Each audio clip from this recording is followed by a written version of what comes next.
El día que mi vida se rompió no fue en un juzgado ni con abogados de por medio. Fue en un hospital, bajo una luz blanca que no dejaba espacio para mentiras. Todavía tenía el brazo adolorido por la donación de sangre, cuando mi esposo me miró por última vez, como si yo fuera una carga que al fin podía soltar. Yo había firmado los papeles para ayudarlo a sobrevivir a una cirugía urgente. Creí que eso significaba algo. Me equivoqué. Sin levantar la voz, sin una pizca de emoción, me dijo que ya no era útil, que todo había terminado. Esas palabras me atravesaron el pecho más fuerte que cualquier aguja. Minutos después, me pidió que me fuera de la casa esa misma noche. No discutió, no explicó, simplemente decidió que yo ya no existía. Salí con una bolsa de ropa y el corazón vacío. Cuando intenté pagar un taxi, mi tarjeta fue rechazada. Probé otra vez, nada. Pensé que era un error, hasta que al amanecer fui al banco para retirar algo de dinero y sobrevivir. El empleado dejó de teclear cuando vio mi expediente. Su rostro cambió. Me preguntó desde cuándo intentaba usar esa cuenta. Le dije que siempre había sido mía. Tragó saliva y giró la pantalla hacia mí. La cifra que apareció me dejó sin aire. No eran miles, eran millones. Me explicó en voz baja que la cuenta estaba a mi nombre desde hacía 22 años, pero había sido intervenida y bloqueada por mi esposo. Antes de que pudiera reaccionar, se inclinó y susurró que esa cuenta nunca debió ser tocada, que alguien se enteraría de mi visita. En la pantalla apareció una nota que me heló la sangre: fondos vinculados a archivo confidencial, acceso bloqueado por cónyuge. Entonces entendí que el divorcio no era el final, era el comienzo de algo mucho más oscuro. ¿Qué me ocultó mi esposo durante más de 2 décadas y por qué alguien no quiere que yo sobreviva a este divorcio? Mientras caminaba sin rumbo después de salir del banco, el nombre de mi padre empezó a repetirse en mi cabeza como un eco que nunca antes había querido escuchar. Don Rafael Cruz, así lo llamaban todos. Un hombre sencillo, trabajador de almacén, manos ásperas y mirada honesta. Nunca fue rico, nunca tuvo contactos importantes, nunca presumió nada. O eso creí yo durante toda mi vida. Mi padre murió de forma repentina, o al menos eso fue lo que nos dijeron. Un infarto, lejos de casa, en una ciudad donde estaba cubriendo un turno extra. Recuerdo la llamada seca, sin detalles. Recuerdo a Eduardo tomando el teléfono por mí, hablando con voz firme, diciéndome que no me preocupara, que él se encargaría de todo. Yo estaba recién casada, confundida, agotada emocionalmente. Firmé papeles sin leerlos. Confié. Ahora, 22 años después, esa confianza me pesaba como una condena. Me senté en una banca y cerré los ojos. Entonces apareció un recuerdo que llevaba décadas enterrado. Yo tenía 10 años cuando mi padre llegó una noche más serio de lo normal. Sacó del bolsillo una tarjeta vieja, envuelta en un papel amarillento, y me la puso en la mano. Me dijo que la guardara bien, que no la usara nunca sin motivo, que algún día entendería por qué. Después me entregó un pequeño llavero de metal, frío, con un número grabado. No me explicó qué habría, solo me dijo que era mío y que no confiara en nadie para guardarlo. Yo obedecí. Guardé ambas cosas en una caja junto a dibujos, fotos y recuerdos de infancia. Con el tiempo, la vida me arrastró. El matrimonio, las obligaciones, el control constante de Eduardo. Esa caja quedó olvidada en algún rincón de la casa que ya no era mía. Volví al banco por la tarde. No podía quedarme con tantas preguntas. Le pedí al mismo empleado que revisara de nuevo el expediente. Esta vez cerró la puerta de su cubículo y bajó la voz. Me confirmó algo que me hizo apretar los puños con rabia. La cuenta había sido creada antes de que yo me casara. Años antes, exactamente el mismo año en que mi padre murió. Luego vino el dato que me heló la sangre. La cuenta fue bloqueada el mismo mes en que firmé mi acta de matrimonio con Eduardo. No antes. No después. Exactamente entonces. Le pregunté por qué una cuenta a mi nombre podía ser intervenida de esa manera. Me explicó que había una cláusula especial, una condición escrita por el titular original, mi padre. Según el sistema, yo debía tener acceso completo a esos fondos bajo ciertas circunstancias, pero alguien había modificado la administración de la cuenta utilizando documentos legales y autorización conyugal. Alguien había interferido. Cuando pregunté quién, el empleado no respondió de inmediato. Miró la pantalla, luego a mí, como si dudara entre ayudarme o protegerse. Finalmente dijo que el nombre que aparecía en el bloqueo era el de mi esposo, que él había presentado los papeles años atrás, alegando que yo no estaba en condiciones de manejar esos recursos. Recordé cada vez que Eduardo me dijo que yo no entendía de dinero, cada vez que se ofreció a manejarlo todo, cada vez que me hizo sentir pequeña, incapaz, dependiente. No era cuidado, era control. El empleado agregó algo más antes de despedirme. Mi padre no solo dejó dinero, dejó instrucciones que nunca fueron ejecutadas porque el acceso fue alterado. Me dijo que en el archivo figuraba una referencia a documentos complementarios, pero que esos archivos no estaban allí. Habían sido retirados o movidos hace muchos años. Salí del banco con una certeza nueva y aterradora. Mi padre sabía algo lo suficientemente importante como para dejarme una herencia condicionada. Algo que alguien se aseguró de ocultar justo cuando yo dejé de ser una mujer independiente para convertirme en esposa. Mientras caminaba, el miedo empezó a mezclarse con una sospecha que no quería aceptar. ¿Y si la muerte de mi padre no fue tan simple como nos dijeron? ¿Y si esa herencia no era solo dinero? ¿Y si Eduardo no llegó a mi vida por amor? El cielo comenzaba a oscurecer y por primera vez sentí que no estaba sola en la calle, no porque alguien me acompañara, sino porque algo invisible se había despertado. Una verdad que llevaba más de 2 décadas esperando que yo abriera los ojos. Mi padre no me dejó una cuenta olvidada, me dejó una advertencia, y alguien había pasado toda una vida asegurándose de que yo nunca la escuchara. Durante años creí que mi matrimonio era normal, no feliz, pero normal. 30 años compartiendo una vida con Eduardo me enseñaron a no hacer demasiadas preguntas, a aceptar las cosas como venían y a convencerme de que así funcionaban todos los matrimonios. Hoy entiendo que no era una vida compartida, era una jaula cuidadosamente construida. Al principio, el control fue sutil. Eduardo se ofrecía a encargarse del dinero porque, según él, yo era demasiado sensible para esos temas. Me decía que el mundo era duro, que alguien tenía que protegerme de errores.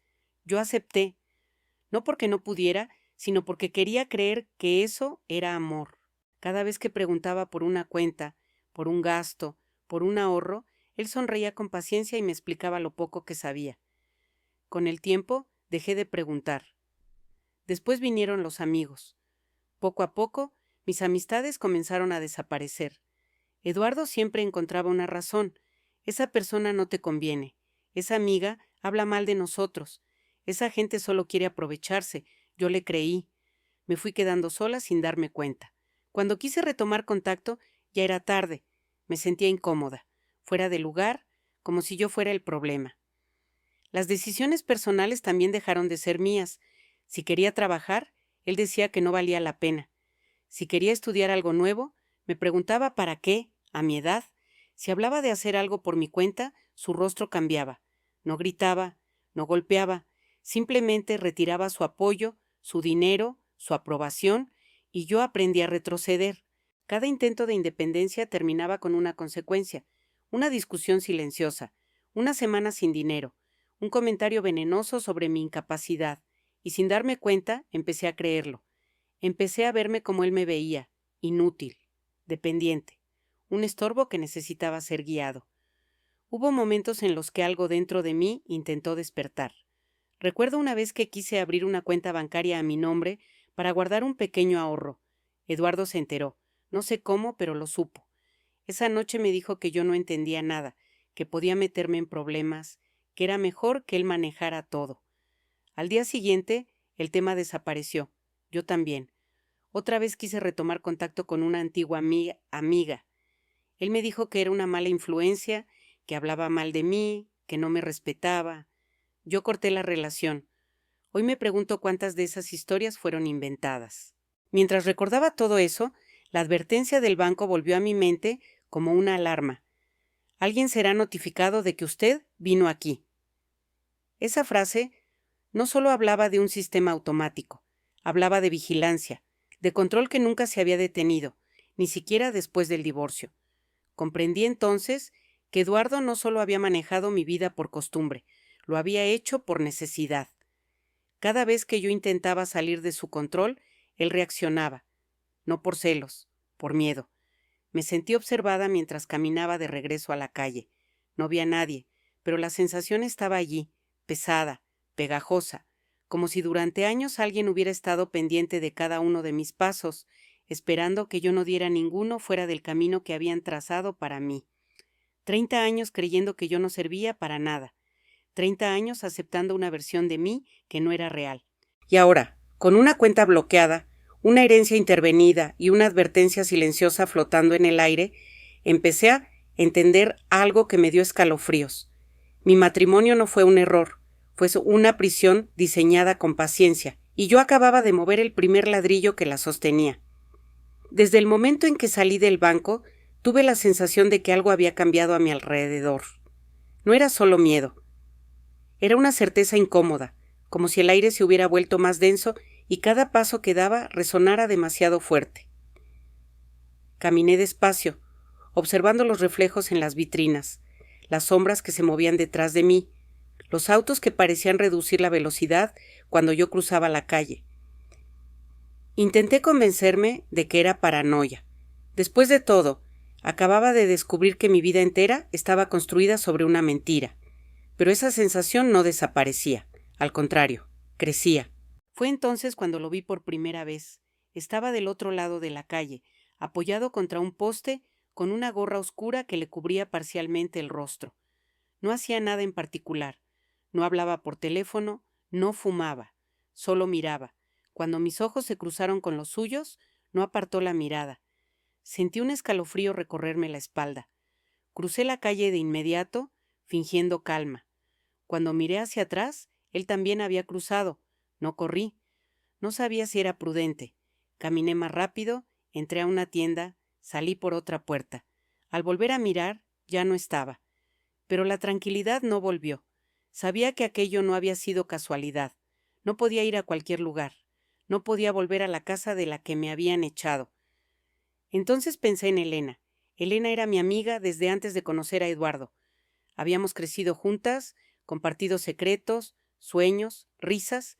Con el tiempo, nuestra relación se volvió distante, no por falta de cariño, sino porque Eduardo siempre encontraba una excusa para mantenerla lejos. Aún así, era la única persona en la que sentía que podía confiar. Llegué a su casa con el corazón acelerado. Cuando abrió la puerta y me vio, su expresión cambió. Me abrazó sin hacer preguntas, como si supiera que algo estaba muy mal. Entré y me senté en el sillón, sintiendo por primera vez en días que podía respirar. Le conté todo: el hospital, el divorcio, el banco, la cuenta bloqueada, mi padre, el miedo. Elena me escuchó en silencio, con el ceño fruncido, las manos apretadas sobre sus rodillas. Cuando terminé, no habló de inmediato, se levantó, cerró la cortina y bajó la voz. Me dijo que había algo que nunca se atrevió a contarme. Años atrás, mucho antes de que yo sospechara nada, había visto a Eduardo reunirse varias veces con un hombre que no pertenecía a nuestro círculo. No era un amigo, no era familia. Era alguien que imponía respeto solo con su presencia, siempre bien vestido, siempre serio, siempre acompañado. Elena lo había visto una tarde frente a un café, hablando con Eduardo de forma tensa. No parecían dos hombres conversando, parecía una orden disfrazada de charla. Cuando ella se acercó para saludar, Eduardo se puso nervioso y el hombre se fue sin mirarla. Después de eso, Eduardo le prohibió volver a ver a Elena durante un tiempo. Nunca entendió por qué, hasta ahora. Mientras me hablaba, sentí que el suelo se movía bajo mis pies. Ese hombre, la gorra, la sensación de ser observada. Todo comenzaba a conectarse. Le pregunté si podía describirlo mejor. Elena dijo que no lo recordaba con claridad, pero sí recordaba algo importante. Eduardo no lo miraba como a un igual, lo miraba con miedo. Eso fue lo que más me asustó. Elena me tomó las manos y me dijo que tuviera cuidado, que no confiara en nadie, que si algo estaba saliendo a la luz ahora era porque alguien había perdido el control de la situación, y las personas que pierden el control suelen reaccionar de forma peligrosa. Esa noche me quedé en su casa, no dormí. Cada ruido me hacía abrir los ojos, cada sombra me parecía una amenaza. Desde la ventana del cuarto creí ver una figura parada en la esquina, inmóvil, demasiado tiempo. No supe si era real o producto del miedo, pero no quise comprobarlo. Entendí que ya no se trataba solo de un divorcio ni de una herencia. Había personas observando, esperando, personas que habían estado allí durante años, ocultas, pacientes, y yo, sin quererlo, había encendido una luz que no debía encenderse. Por primera vez sentí que mi vida corría peligro de verdad, y supe que, si quería sobrevivir, tendría que dejar de fingir que no veía las sombras que siempre me habían rodeado. Volví al banco al día siguiente sin avisarle a nadie. No le dije nada a Elena y no miré 2 veces hacia atrás cuando salí de su casa. Sentía que cuanto menos personas supieran lo que estaba haciendo, mejor. Aún así, cada paso me pesaba como si caminara sobre un terreno que podía ceder en cualquier momento. El mismo empleado me reconoció apenas me vio. Su gesto fue de preocupación, no de sorpresa. Me hizo pasar a un pequeño cubículo y cerró la puerta con cuidado. Me dijo que había pensado mucho en lo que me contó el día anterior y que, si yo insistía, podía mostrarme algo más, algo que no aparecía en la vista general de la cuenta. Le pedí que lo hiciera. Abrió el sistema y navegó por varias pantallas que yo no entendía. Finalmente encontró un archivo adjunto, marcado como restringido. Me explicó que era un documento digitalizado, subido muchos años atrás y que solo podía leerse desde una terminal interna. Me preguntó si estaba segura. Asentí sin dudar, aunque el corazón me latía con tanta fuerza que me dolía el pecho. Cuando el archivo se abrió, reconocí la letra de inmediato. No tuve que leer el nombre para saber que era de mi padre. Esa caligrafía firme, ligeramente inclinada, que tantas veces vi en notas pegadas al refrigerador cuando era niña. Sentí un nudo en la garganta. La primera frase me dejó sin aire. Si lees esto, alguien que duerme a tu lado me traicionó. Mis manos comenzaron a temblar. El empleado se levantó y se alejó unos pasos, dándome privacidad. Yo seguí leyendo, palabra por palabra, como si cada línea fuera una confesión que había esperado décadas para escuchar. Mi padre decía que no podía explicarme todo en vida porque hacerlo me pondría en peligro, que había descubierto algo grave, algo que involucraba a personas con poder, dinero y contactos suficientes para borrar a cualquiera que se interpusiera en su camino. Decía que había confiado en alguien cercano a mí, creyendo que así podría protegerme mejor. Se equivocó. Escribía que esa cuenta no era solo dinero, era una garantía, una forma de asegurar que yo tendría recursos si alguna vez todo se derrumbaba. Pero también era una trampa, una manera de atraer la atención de quienes lo vigilaban. Por eso había establecido condiciones especiales, por eso el acceso no era inmediato. Luego mencionaba algo que me hizo contener la respiración. Hablaba de una caja de seguridad que yo nunca había sabido que existía. Decía que allí había guardado documentos, pruebas y una grabación. Decía que esa caja solo podía abrirse con una llave física que él me había dado cuando era niña. Que si yo recordaba ese objeto, significaba que todavía había esperanza. Sentí que el mundo se detenía. La imagen volvió a mí con una claridad brutal. El llavero metálico, frío, pesado, con un número grabado, guardado durante años en una caja de recuerdos. Lo había tenido todo el tiempo y nunca supe lo que era. Seguí leyendo, con los ojos llenos de lágrimas. Mi padre escribía que, si esa carta había sido leída recién ahora, significaba que alguien había intervenido su plan, que alguien había tomado control de mi vida antes de que yo pudiera tomarlo por mí misma, que esa persona había usado el matrimonio como una forma de acceso y vigilancia. Sentí náuseas. El documento terminaba con una advertencia.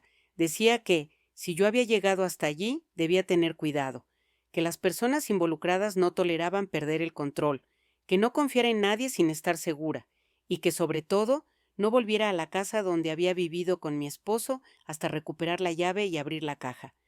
Cuando terminé de leer, me quedé inmóvil. No sé cuánto tiempo pasó. El empleado regresó y me preguntó si estaba bien. No supe qué responder, solo asentí. Salí del banco con una certeza que me quemaba por dentro. Mi padre no murió sin saber. Mi padre no me dejó indefensa. Alguien se aseguró de que yo creyera eso, y ese alguien había dormido a mi lado durante 30 años. Mientras caminaba, sentí el peso de la llave en mi memoria como si ya la tuviera en la mano.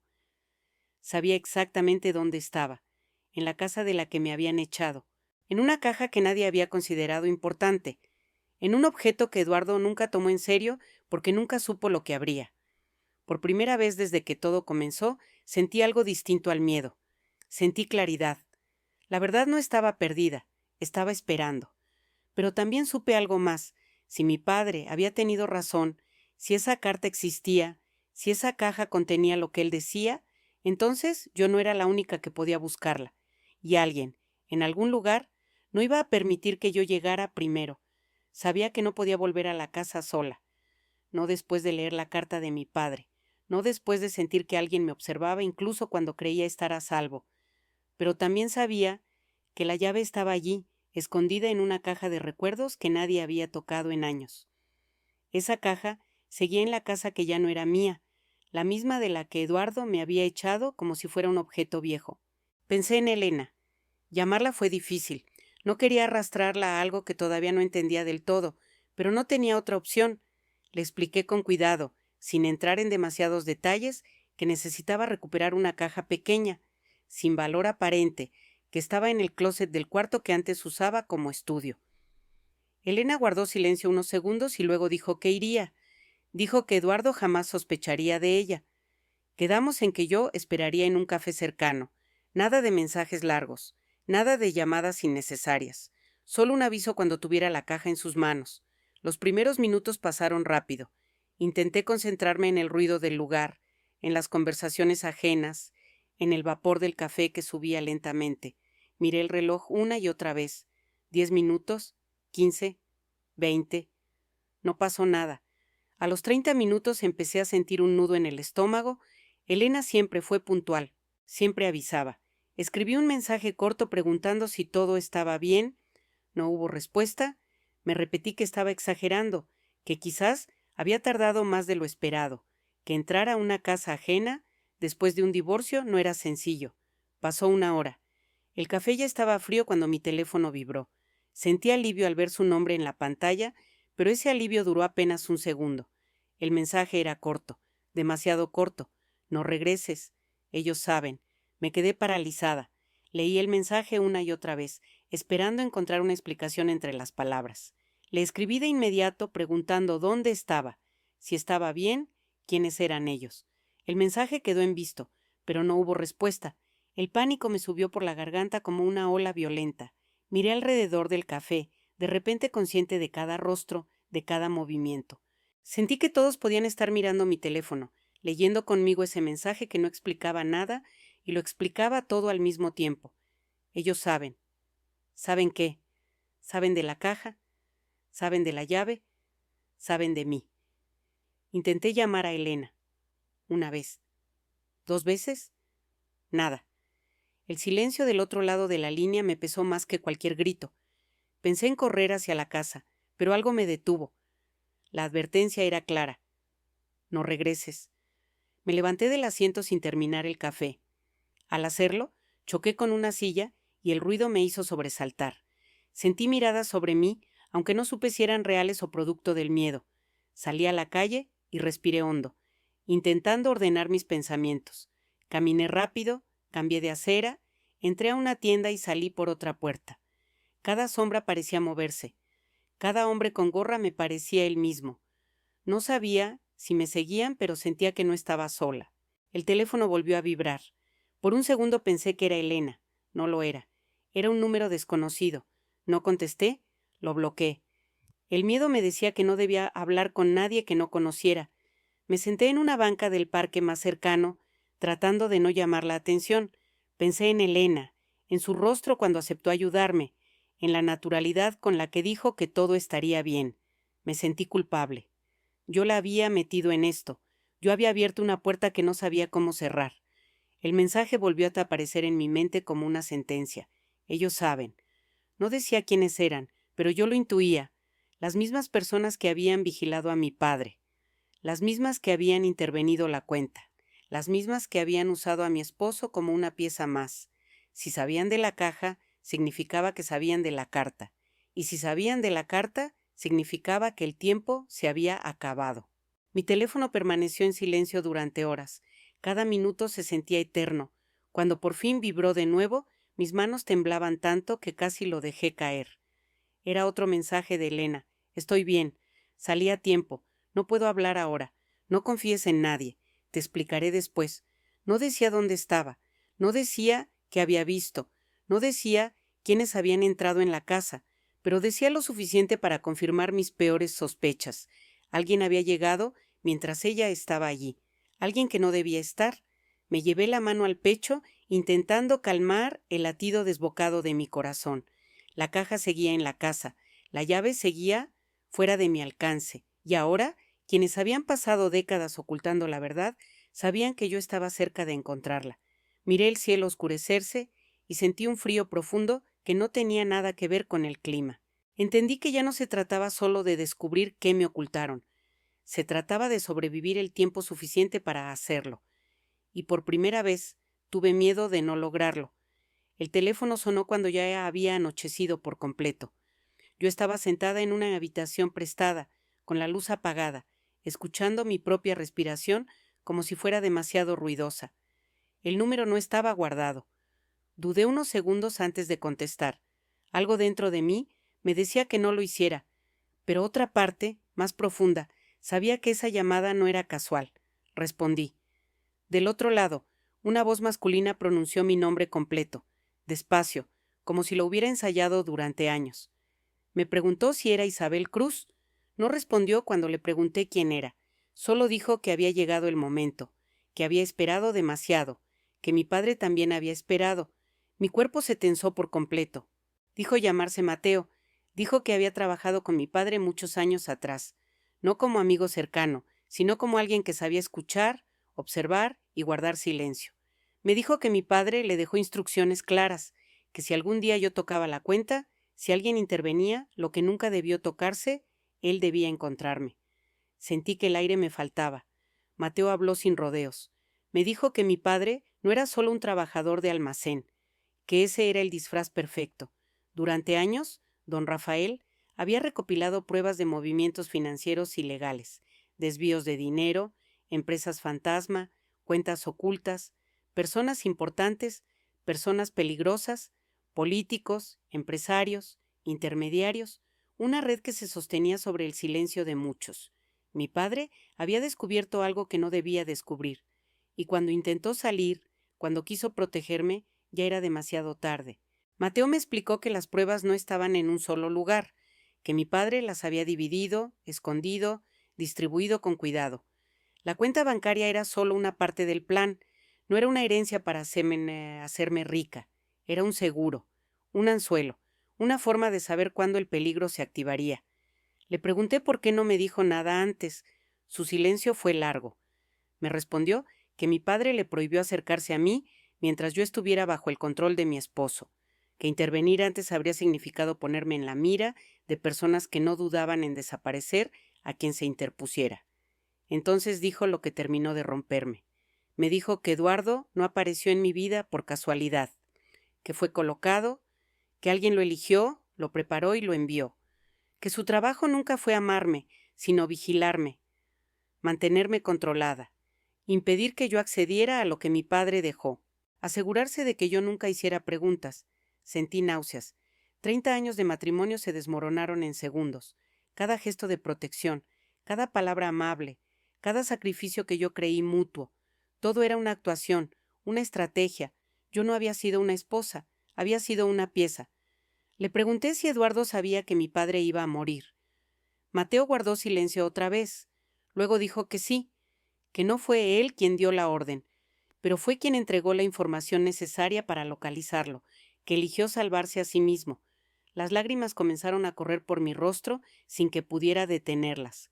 No lloraba solo por mi padre, lloraba por mí, por la mujer que fui, por la vida que me robaron sin que yo lo supiera. Mateo me dijo que entendía si no podía creerle, que entendía si quería colgar, que había pasado décadas cargando con esa verdad, esperando que algún día yo estuviera lista. Me dijo que el peligro ahora era real, que si Elena había visto algo, si la caja había sido descubierta, significaba que el equilibrio se había roto. Me preguntó si tenía la llave. Le dije que sí, o al menos que sabía dónde estaba. Mateo respiró hondo y me dijo que entonces ya no había vuelta atrás, que debía moverme rápido, que había un lugar donde mi padre dejó algo que nunca pasó por el banco, algo que nadie esperaba que yo buscara, un lugar donde él había trabajado, antes de que todo comenzara.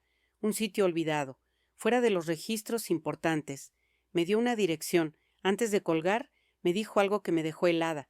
Me dijo que no confiara en nadie, ni siquiera en quienes parecían ayudarme, que las personas involucradas llevaban décadas infiltrándose en vidas ajenas. Que mi padre siempre dijo que el mayor peligro no venía de los enemigos visibles, sino de quienes se ganaban tu confianza. La llamada terminó y me quedé mirando la pantalla del teléfono, como si pudiera devolverme una versión distinta de la realidad. Todo lo que creí saber sobre mi vida era falso. Mi matrimonio fue una mentira. Mi duelo fue incompleto. Mi padre no murió por azar.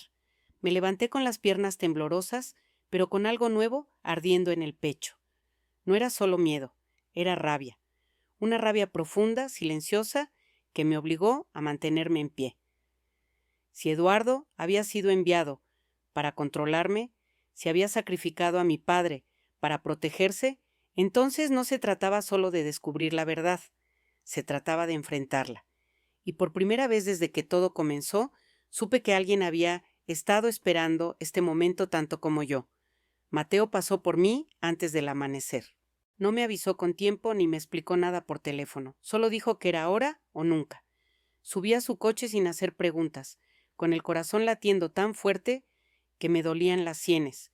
Las calles estaban casi vacías y la ciudad parecía otra, más fría, más ajena, como si supiera que yo estaba a punto de descubrir algo que no debía.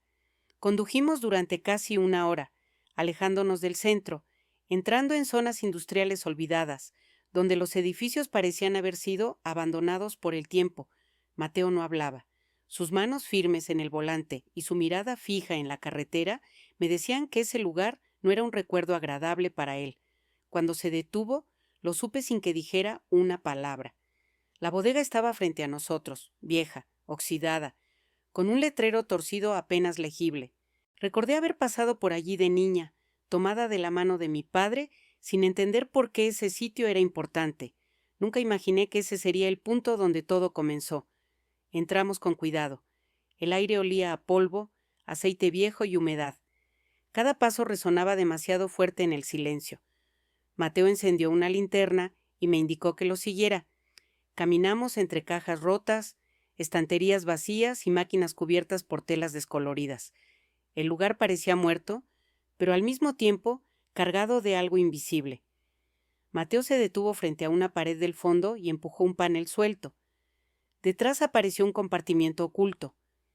Mi respiración se aceleró. De allí sacó una caja metálica, pesada, cerrada con un sistema antiguo. Cuando la abrió, sentí que el mundo se me venía encima. Dentro estaban los recuerdos que mi padre nunca pudo entregarme en vida. Cuadernos llenos de anotaciones, fechas, nombres, cantidades, diagramas que conectaban empresas con cuentas bancarias, fotografías de reuniones clandestinas y una cinta de audio marcada con la letra de mi padre. Tomé uno de los cuadernos con manos temblorosas, reconocí su escritura, firme, meticulosa, obsesiva. No eran pensamientos sueltos, era una investigación, años de trabajo silencioso, años de peligro. Mateo me miró y por primera vez bajó la voz hasta casi un susurro.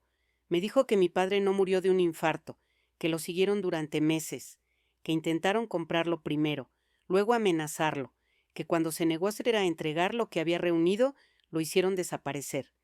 El infarto fue una historia conveniente. Sentí que el aire se me escapaba de los pulmones. Me apoyé contra una mesa para no caer. Mi padre no se fue de este mundo sin luchar. Lo mataron porque se negó a callar. Tomé la cinta como si fuera un objeto sagrado. Mateo me explicó que allí estaba la confesión final, que mi padre grabó todo cuando supo que ya no tenía salida, que dejó nombres, fechas y responsabilidades claras, que confió en que algún día yo sería capaz de escucharla. Antes de que pudiera decir algo, un ruido seco resonó en la bodega. Mateo apagó la linterna de inmediato. Ambos nos quedamos inmóviles. El sonido se repitió, más cerca esta vez. Pasos. No eran animales, eran pasos humanos, lentos, calculados. Mi corazón empezó a golpearme el pecho con tanta fuerza que temí que se escuchara. Mateo me tomó del brazo y me llevó hacia atrás, entre las sombras. Desde allí vimos una silueta cruzar la entrada. luego otra. No estábamos solos. Escuché voces apagadas, palabras cortas, órdenes. Sabían exactamente a dónde venían. No estaban explorando, estaban buscando. Mateo me susurró que no hiciera ruido. Me indicó una salida trasera que yo no había visto. Mientras nos movíamos, una caja cayó al suelo y el estruendo rompió el silencio. Las voces se detuvieron de golpe. Alguien gritó algo que no pude entender, pero el tono era claro, nos habían descubierto. El miedo me paralizó por un segundo, pero el rostro de mi padre apareció en mi mente. Su letra, sus advertencias, su sacrificio. No podía permitir que todo eso terminara allí. Corrimos, salimos por la puerta trasera, justo cuando una linterna iluminó el lugar donde habíamos estado segundos antes. Escuché pasos acelerados detrás de nosotros y un grito que me heló la sangre. Mateo me empujó hacia adelante, diciéndome que no mirara atrás. Mientras corríamos por el terreno irregular, entendí algo con una claridad brutal. Mi padre no solo había reunido pruebas, había dejado un camino peligroso, lleno de sombras, que ahora yo estaba obligada a recorrer. La bodega quedó atrás, pero la verdad ya estaba en mis manos, y quienes nos perseguían no iban a detenerse hasta arrebatármela. El sonido de la puerta metálica al abrirse de golpe retumbó en toda la bodega como un disparo. No hubo advertencias ni preguntas. Entraron con la seguridad de quienes saben exactamente lo que buscan y no tienen intención de negociar. Vi las sombras moverse rápido entre las estanterías. Escuché el eco de botas golpeando el suelo y supe que ya no se trataba de intimidar. Venían a borrar todo. Mateo me empujó detrás de una pila de cajas mientras él avanzaba en dirección contraria, intentando ganar tiempo. Yo me quedé agachada, abrazando la caja metálica contra mi pecho, con los documentos y la cinta de mi padre apretados como si fueran parte de mi propio cuerpo. Mi respiración era tan ruidosa que tuve que taparme la boca para no delatarme. Escuché un grito, luego un golpe seco. Algo cayó al suelo con violencia. No quise mirar, pero mis ojos se movieron solos. Vi a uno de los hombres lanzar una caja contra la pared, rompiéndola en pedazos. Otro revisaba los estantes con furia, tirando todo lo que encontraba. No hablaban mucho, no lo necesitaban. Su coordinación era fría, precisa. Mateo apareció de pronto a mi lado y me susurró que era hora. Señaló un pasillo estrecho que llevaba hacia una salida secundaria. Comenzamos a movernos despacio, tratando de no hacer ruido, pero el caos crecía. Una linterna barrió el lugar y su luz pasó a centímetros de nosotros. Me quedé congelada. Uno de ellos gritó que revisaran el fondo. Otro respondió algo que no entendí. Entonces alguien gritó mi nombre. Sentí que el corazón se me detenía. Corrimos. Ya no importaba el ruido, ya no importaba si nos veían. Corrimos entre cajas, esquivando obstáculos, con el sonido de pasos cada vez más cerca. Escuché un golpe detrás de mí y un quejido ahogado. Mateo tropezó, pero se levantó de inmediato y siguió empujándome hacia adelante. La salida estaba a unos metros cuando uno de ellos apareció frente a nosotros, alto, con el rostro tenso y los ojos vacíos.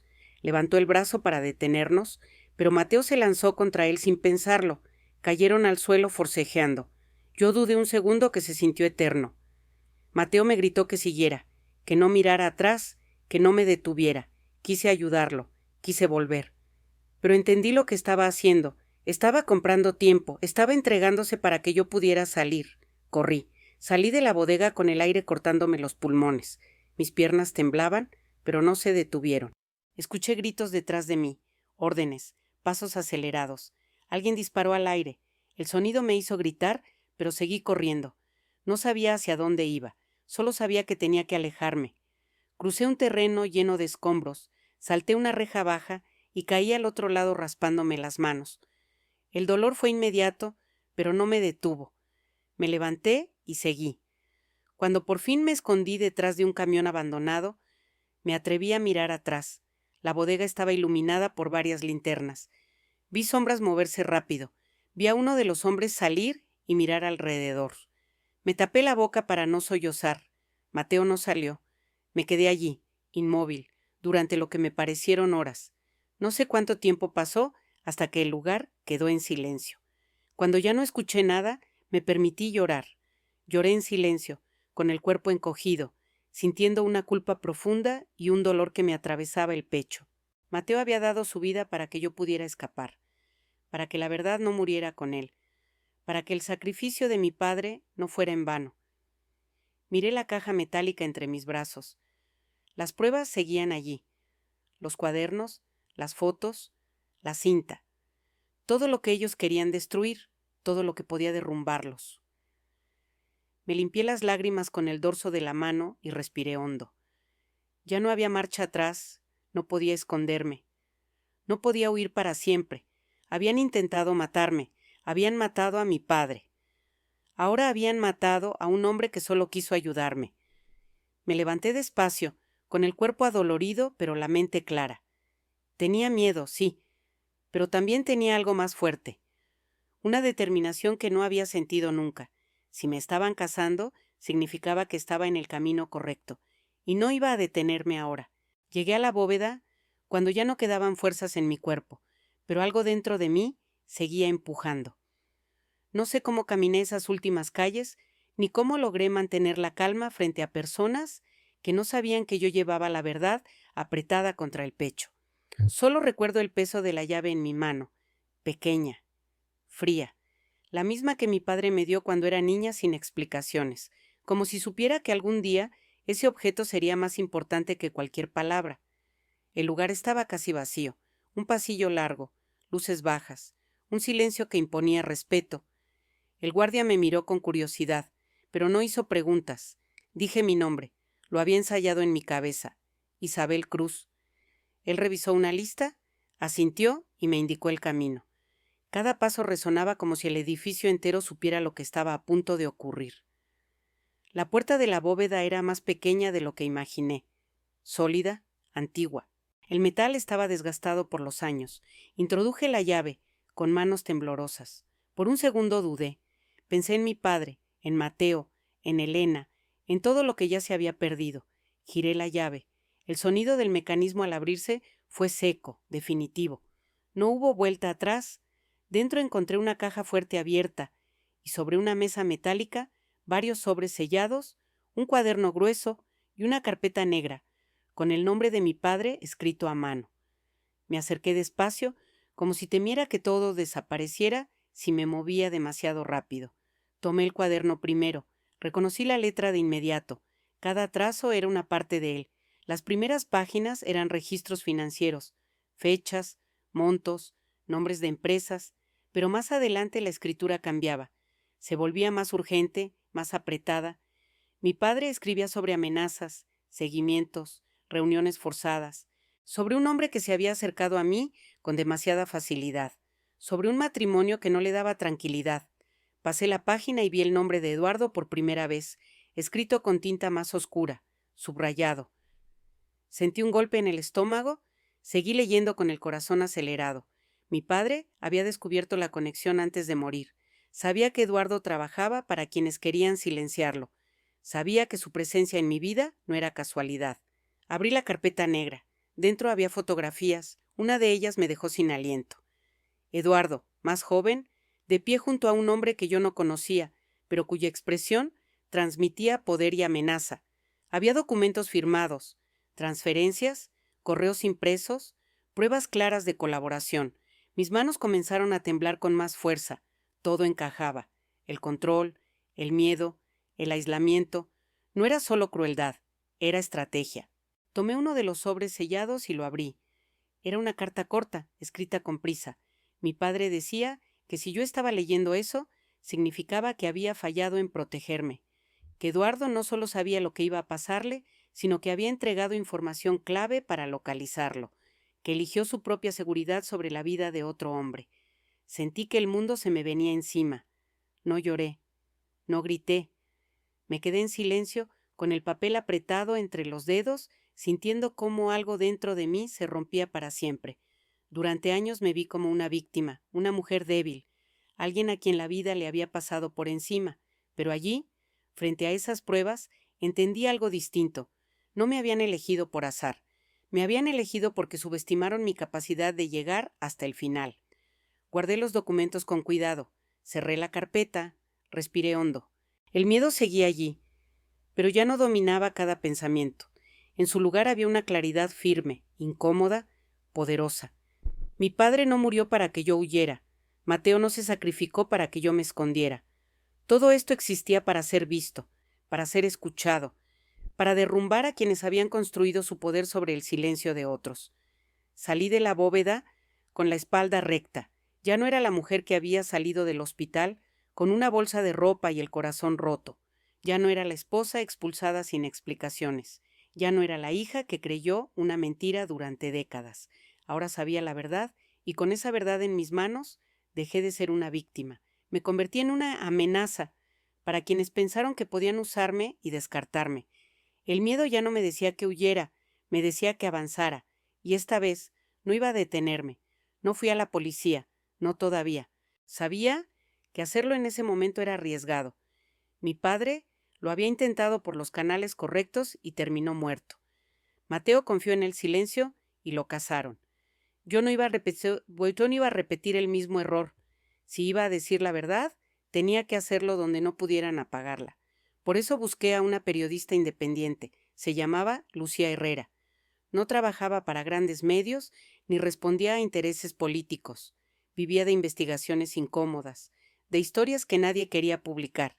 Mi padre la había mencionado en uno de sus cuadernos como una posibilidad lejana, alguien a quien acudir solo cuando no quedara nada más. Eso bastó para confiar.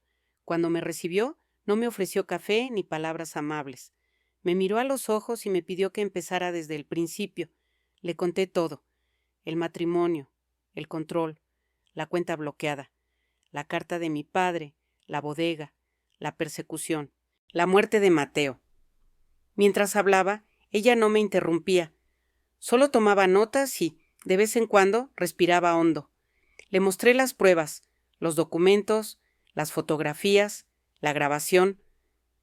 Cuando escuchó la voz de mi padre en la cinta, su expresión cambió. Ya no era solo una periodista, era alguien que entendía el peso de lo que tenía frente a ella. Decidió hacerlo en vivo. Me explicó que una transmisión directa era la única forma de evitar que la información desapareciera, que una vez expuesta ya no podrían volver a esconderla. Acepté sin dudar. Tenía miedo, sí, pero también sabía que ese era el punto sin retorno. La transmisión comenzó esa misma noche. Me senté frente a la cámara con las manos entrelazadas, sintiendo cómo el corazón me golpeaba el pecho. Lucía me presentó por mi nombre completo. Dijo que lo que estaba a punto de salir al aire no era una opinión ni una acusación sin fundamento, sino una historia respaldada por pruebas. Respiré hondo y empecé a hablar. Conté quién era mi padre. Conté cómo murió oficialmente. Conté cómo descubrí que esa versión era falsa. Mostré los documentos en pantalla, las fechas, los nombres, las conexiones. Hablé de Eduardo, de mi esposo, de cómo había entrado en mi vida y de cómo me mantuvo bajo control durante 30 años. Mientras hablaba, el contador de personas conectadas subía sin parar. Miles. Luego, decenas de miles. Los comentarios comenzaron a aparecer a un costado de la pantalla. Sorpresa, indignación, rabia. Gente que no me conocía pero que reconocía la historia. Mujeres que escribían que habían vivido algo parecido. Hombres que pedían explicaciones. Lucía reprodujo la grabación de mi padre. Su voz llenó la sala y atravesó la pantalla. Cuando dijo que había sido traicionado por alguien cercano a mí, el silencio fue absoluto. Nadie escribía, nadie interrumpía. Luego, la avalancha. El nombre de Eduardo apareció en todos lados. La transmisión duró más de 1 hora. Cuando terminó, yo estaba agotada, pero extrañamente tranquila. Había dicho la verdad, toda, sin adornos, sin miedo. No pasó mucho tiempo. Mientras aún estábamos en el estudio, la puerta se abrió. 2 oficiales entraron y dijeron mi nombre. Sentí un nudo en el estómago, pero no retrocedí. Me informaron que Eduardo Salgado había sido detenido. Los cargos eran claros: colaboración en delitos financieros, obstrucción de justicia, complicidad en homicidio. No sentí alivio inmediato, sentí algo más profundo, un peso que se levantaba lentamente del pecho. Las noticias se propagaron rápido. Otros medios retomaron la historia. Analistas, abogados, expertos comenzaron a hablar. ¿Hablar? Lo que durante décadas había sido un secreto, ahora era un escándalo público imposible de ignorar. Esa noche no dormí. Me quedé sentada mirando la ciudad desde la ventana del estudio, escuchando el murmullo lejano del tráfico.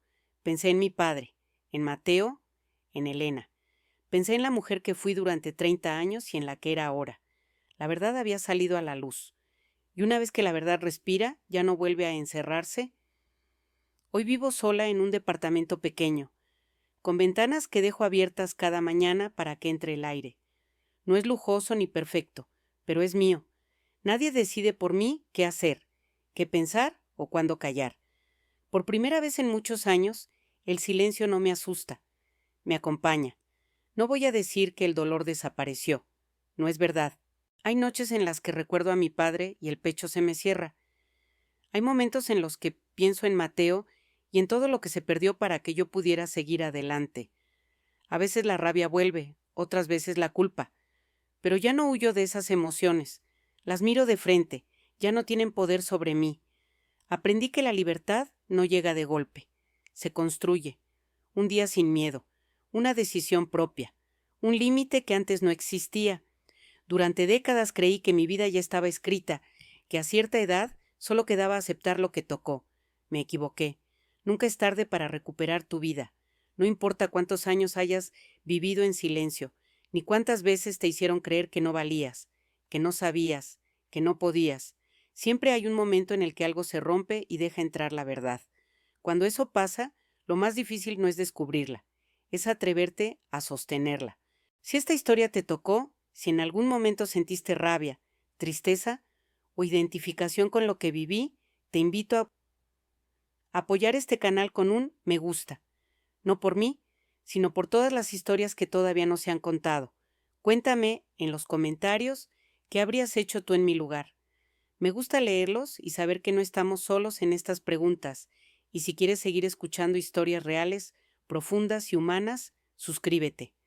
Aquí seguimos hablando de lo que duele, de lo que libera y de lo que nos devuelve la voz.